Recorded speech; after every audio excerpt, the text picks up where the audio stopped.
Hello friends, बहुत बहुत स्वागत है आपका mysurgy.com के चैनल पे और मैं हूं आपका दोस्त सौरभ शुक्ला। आप लोग देख रहे हैं पाइथन इंटरव्यू क्वेश्चंस की सीरीज और इसी सिलसिले में आज हमको देखना है how to create instance member variables in Python.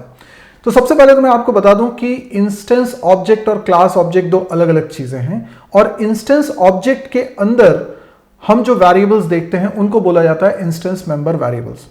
किसी भी क्लास का एक ही क्लास ऑब्जेक्ट होता है, लेकिन इंस्टेंस ऑब्जेक्ट आप कितने भी बना सकते हैं और इंस्टेंस ऑब्जेक्ट जिस पल बनता है उस समय वो एम्प्टी होता है, लेकिन उसके अंदर वेरिएबल्स हम बना सकते हैं डायनेमिकली और वो वेरिएबल्स कहलाएंगे इंस्टेंस मेंबर वेरिएबल। अब इसका मैं लाइव डेमोन्स्ट्रेशन करना चाहता हूं, तो ये जो डेमोन्स्ट्रेशन मैं करने वाला हूं ये न्यूटन स्कूल की वेबसाइट पे करने वाला हूं। newtonschool.co नाम से ये वेबसाइट है, आप इस पे लैंडिंग पेज देख रहे हैं और ये लैंडिंग पेज पे आपको लॉगिन का ऑप्शन दिया है। अगर आपने अकाउंट बनाया हुआ है, नहीं बनाया है तो यहाँ पे साइन अप कर लीजिए। एक बार आप साइन अप कर लेते हैं, आप लॉगिन कर लेते हैं तो उसके बाद आपको इस तरह का एक डैशबोर्ड दिखता है जिसमें आपको दो ऑप्शंस दिख रहे हैं, ट्रैक्स एंड प्लेग्राउंड। ट्रैक्स मतलब कोर्सेज हैं यहाँ पर, और यहाँ पर आपको पाइथन इंटरव्यू क्वेश्चंस वाला ये वाला कोर्स भी दिखाई देगा जो कि एब्सोल्युटली फ्री है। इसके अलावा आप प्लेग्राउंड पे जाएंगे तो आपको कोड एडिटर मिल जाएगा। आप यहाँ पे बाय डिफॉल्ट नहीं दिखेगा, आपको क्रिएट बटन पे क्लिक करना होगा जिससे कि आप यहाँ पे कोड एडिटर ले सकें। और ये मैंने ओपन किया है एडिटर और यहां पर हम लोग कोडिंग कर सकते हैं। ठीक है, अब मैं यहां पर कुछ भी कोडिंग कर सकता हूं और ये कोडिंग न केवल पाइथन, हम कई सारी प्रोग्रामिंग लैंग्वेजेस में कर सकते हैं। ये आपके लिए बहुत अच्छा प्लेटफॉर्म है। चलिए अब आज के सवाल पर आ जाते हैं। मैंने कहा कि क्लास के अंदर आप इंस्टेंस मेंबर वेरिएबल कैसे बनाते हैं। तो पहले तो ये समझ लीजिए क्लास कैसे बनती है। तो क्लास बनाने के लिए मैं कीवर्ड लिखता हूं क्लास और उसके बाद मैं क्लास का नाम लिख ले रहा हूं, जैसे कि मैंने लिखा टेस्ट, उसके बाद मैंने लगाया कोलन। अब मैं टेस्ट क्लास की बॉडी के अंदर चीजें लिख रहा हूं। क्लास की बॉडी के अंदर हम वेरिएबल्स भी बना सकते हैं, फंक्शंस भी बना सकते हैं। वेरिएबल्स अगर मैं क्लास की बॉडी के अंदर बना रहा हूं तो स्टैटिक वेरिएबल बन रहे हैं, तो मुझे इंस्टेंस मेंबर वेरिएबल बनाना है, वो कैसे बना सकते हैं। देखिए, इंस्टेंस मेंबर वेरिएबल सिर्फ तीन जगह बनाए जा सकते हैं। पहला, आप बना सकते हैं इसे इनिट फंक्शन के अंदर। आप जानते हैं इनिट फंक्शन एक स्पेशल मेंबर होता है क्लास के अंदर जो इंस्टेंस मेंबर फंक्शन है, जिसको कम से कम एक आर्ग्यूमेंट देना कंपलसरी है और एक से ज्यादा आर्ग्यूमेंट भी आप इसमें दे सकते हैं। अभी मैंने एक ही आर्ग्यूमेंट मेंशन किया हुआ है और इसके अंदर मैं कोडिंग कर सकता हूं, पर मैं कोडिंग करूं उसके पहले मैं क्लास के बाहर आपको इंस्टेंस ऑब्जेक्ट बना के बता रहा हूं। तो टेस्ट क्लास का अगर इंस्टेंस ऑब्जेक्ट बनाना है तो मैं लिखूंगा T1 टेस्ट। ठीक है, यानी मैं क्लास का नाम लिखने के बाद अगर पैरेंथेसिस लगाता हूं तो यहां पर इस क्लास का एक ऑब्जेक्ट क्रिएट हो जाता है जिसको बोलते हैं इंस्टेंस ऑब्जेक्ट। ठीक है, क्लास ऑब्जेक्ट तो ऑलरेडी क्रिएटेड होता है, आपने क्लास बना ली, क्लास ऑब्जेक्ट बन गया, लेकिन इंस्टेंस ऑब्जेक्ट आपको एक्सप्लिसिटली इस तरीके से बनाने पड़ते हैं। अब यहां पर एक ऑब्जेक्ट बन चुका है T1, एक और ऑब्जेक्ट बनाना चाहते हैं T2 असाइन टेस्ट, तो आप ऐसे करके कितने भी ऑब्जेक्ट्स, इंस्टेंस ऑब्जेक्ट्स बना सकते हैं। अब इंस्टेंस ऑब्जेक्ट के मेंबर वेरिएबल्स बनाने के लिए पहला तरीका है इनिट फंक्शन के अंदर। तो मैं क्या कर रहा हूं, मैं लिखूंगा सेल्फ। देखिए सेल्फ क्या है, तो जब आपने इंस्टेंस ऑब्जेक्ट बनाया, ठीक है, ये लाइन लिखकर, तो क्या होता है, ऑटोमेटिकली इनिट फंक्शन कॉल हो जाता है। जैसे ही ऑब्जेक्ट बना, जैसे ही टेस्ट क्लास का इंस्टेंस ऑब्जेक्ट बना, वैसे ही इनिट फंक्शन हो जाता है कॉल।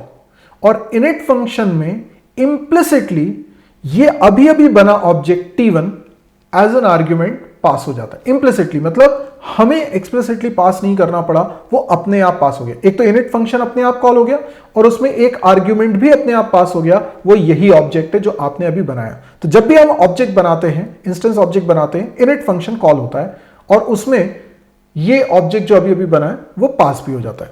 तो सेल्फ उस ऑब्जेक्ट को रिसीव कर रहा है, यानी सेल्फ भी उसी ऑब्जेक्ट को रेफर कर रहा है जिसको T1 रेफर कर रहा है।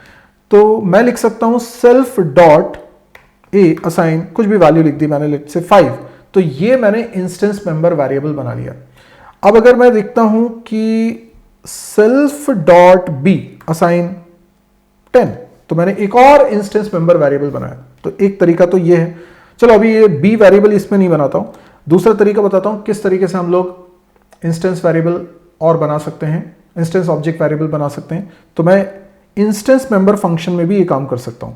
मैं लिखूंगा कोई फंक्शन, ये सिंपली इंस्टेंस मेंबर फंक्शन है। इंस्टेंस मेंबर फंक्शन में आपको एक आर्ग्यूमेंट सेल्फ वो तो देना ही पड़ता है, क्योंकि उसको जब भी कॉल कर रहे हैं तो इम्प्लिसिटली कॉलर ऑब्जेक्ट पास होता है, इंस्टेंस ऑब्जेक्ट पास होता है, तो उसको रिसीव करने के लिए। तो इसके अंदर भी मैं लिख सकता हूं self dot be assign something. तो ये देखिए, ये दूसरा तरीका हो गया। तीसरा तरीका ये है कि मैं बाद में भी ऑब्जेक्ट बना सकता हूं। जैसे मैंने लिखा T1, बाद में भी मैं इंस्टेंस मेंबर वेरिएबल बना सकता हूं। मैं लिख रहा हूं T1 dot C assign let's say 15। ठीक है, चलिए अब देखिए मैं यहां पर एक और लाइन लिख रहा हूं T1 डॉट F1। चलिए अब मैं आपसे यह पूछना चाहता हूं कि T1 ऑब्जेक्ट में कितने इंस्टेंस मेंबर वेरिएबल बने और T2 ऑब्जेक्ट में कितने इंस्टेंस मेंबर वेरिएबल बने। ठीक है, कोशिश करिएगा। मैं यहां प्रिंट करवा रहा हूं और इंस्टेंस मेंबर वेरिएबल को प्रिंट कैसे कराया जाता है, तो देखो उसका तरीका है T1 dot underscore underscore dict underscore underscore. ये डिक्शनरी है जिसमें सारे इंस्टेंस मेंबर वेरिएबल की लिस्ट होती है। Print T2 dot underscore underscore dict underscore underscore. ठीक है, ये दोनों लाइंस प्रूव कर देंगी कि T1 में कितने मेंबर वेरिएबल्स हैं और इंस्टेंस मेंबर वेरिएबल हैं और T2 में कितने इंस्टेंस मेंबर वेरिएबल। मेरे हिसाब से T1 ऑब्जेक्ट जैसे ही बना, देखिए आप इस लाइन को, T1 ऑब्जेक्ट जैसे ही बना वैसे ही इनिट फंक्शन कॉल हो गया और इसीलिए इसके अंदर एक a नाम का वेरिएबल बन गया जिसमें 5 वैल्यू असाइन हो गई। ठीक है, तो T1 ऑब्जेक्ट के अंदर एक वेरिएबल a तो बन गया। अगली लाइन में क्या होता है, T2 ऑब्जेक्ट बनता है और T2 ऑब्जेक्ट के लिए भी इनिट फंक्शन कॉल होता है और उसमें भी a नाम का वेरिएबल बन गया और उसमें 5 चला गया। तो T1 और T2 दोनों ऑब्जेक्ट्स में a नाम का वेरिएबल है और दोनों में वैल्यू सेम है 5। फिर मैंने T1 डॉट F1 फंक्शन को कॉल किया। ध्यान रहे T2 ने F1 फंक्शन को कॉल नहीं किया, सिर्फ T1 ने F1 फंक्शन को कॉल किया है क्योंकि F1 function instance member function है। तो इसमें बाय डिफॉल्ट T1 एक आर्ग्यूमेंट के रूप में पास हो रहा है, यानी इंप्लिसिटली पास हो रहा है। तो ये चीज सेल्फ में चली गई है और सेल्फ डॉट बी लिख रहे हैं तो T1 के अंदर ही b नाम का वेरिएबल, क्योंकि अभी तक बना नहीं है इसलिए बन गया और उसके अंदर वैल्यू 10 चलेगी। अगर बन चुका होता तो ये सिर्फ वैल्यू को ओवरराइट कर रहा होता। तो अभी b वेरिएबल बन गया T1 में, तो T1 में a वेरिएबल भी है, b वेरिएबल भी है, लेकिन T2 में b वेरिएबल नहीं है क्योंकि T2 ने F1 फंक्शन को अभी तक कॉल नहीं करा है। और फिर मैंने लिखा है T1 डॉट सी असाइन 15। तो ये T1 के अंदर एक c नाम का वेरिएबल, क्योंकि ये पहले से नहीं है तो ये नया बन गया और उसके अंदर 15 चला गया। तो T1 के अंदर a b c तीनों वेरिएबल हैं जबकि T2 के अंदर सिर्फ a वेरिएबल है। पहले तो इसको रन करके देख लेते हैं। ये मैंने रन किया है, आप देख सकते हैं T1 के अंदर आपको दिखाई दे रहे हैं a b c 3 वेरिएबल हैं जबकि T2 के अंदर सिर्फ एक वेरिएबल है, दैट इज a। तो आई होप आपको ये बात समझ में आ गई होगी। 3 तरीके से इंस्टेंस मेंबर वेरिएबल बनाए जा सकते हैं, इंस्टेंस ऑब्जेक्ट वेरिएबल बनाए जा सकते हैं, एक इनिट फंक्शन में, एक किसी भी इंस्टेंस मेथड में, इंस्टेंस ऑब्जेक्ट फंक्शन में, और तीसरा outside the class object dot करके, इंस्टेंस ऑब्जेक्ट डॉट करके। ये 3 तरीके हैं।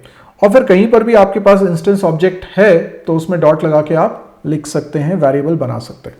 तो आई होप आपको ये समझ में आ गया होगा। अब एक जरूरी इंफॉर्मेशन मैं आपको देना चाहता हूं। न्यूटन स्कूल के बारे में तो आप जानते ही हैं। न्यूटन स्कूल का एक इवेंट आ रहा है 15 और 16 अगस्त 2020 को, यानी इसी महीने में। ये इवेंट का नाम उन्होंने रखा है करियर लॉन्च पैड। जैसा कि नाम है, इस इवेंट में कई बड़ी बड़ी कंपनीज जैसे कि गूगल है, फ्लिपकार्ट है, फेसबुक है, माइक्रोसॉफ्ट है, इन कंपनीज से एक्सपर्ट्स आ रहे हैं और वो आपको गाइड करेंगे कि इन कंपनीज में कैसे एंट्री ली जाती है। दोस्तों, यहां पर आपको एक पाइथन की वर्कशॉप भी अटेंड करने को मिलेगी। साथ में एक कोडिंग कॉन्टेस्ट में भी आप पार्टिसिपेट कर सकते हैं जिसमें आपको कैश प्राइजेस भी मिलेंगे और आपको सर्टिफिकेट भी मिलेंगे। इसके साथ साथ आपको इस इवेंट में मैं भी दिखाई दूंगा सॉफ्टवेयर इंडस्ट्री के बारे में कुछ जरूरी बातें बताने के लिए। अब अगर आपको इस इवेंट में रजिस्टर होना है तो प्लीज आप इस वीडियो के डिस्क्रिप्शन सेक्शन में देखिए, वहां पर मैंने लिंक प्रोवाइड किया हुआ है। आप उस पर जाइए और अपने आप को इस इवेंट के लिए रजिस्टर कर लीजिए। अब अगर वीडियो पसंद आया है तो प्लीज इसको लाइक करिए, जितना ज्यादा हो सकता है इसको शेयर करिए, और अभी तक अगर इस चैनल को सब्सक्राइब नहीं किया तो जल्दी सब्सक्राइब कर लीजिए, क्योंकि लगातार इस तरह के वीडियोस मैं आपके लिए लेकर आ रहा हूं। तो आज के लिए इतना ही दोस्तों, थैंक यू, गुड बाय।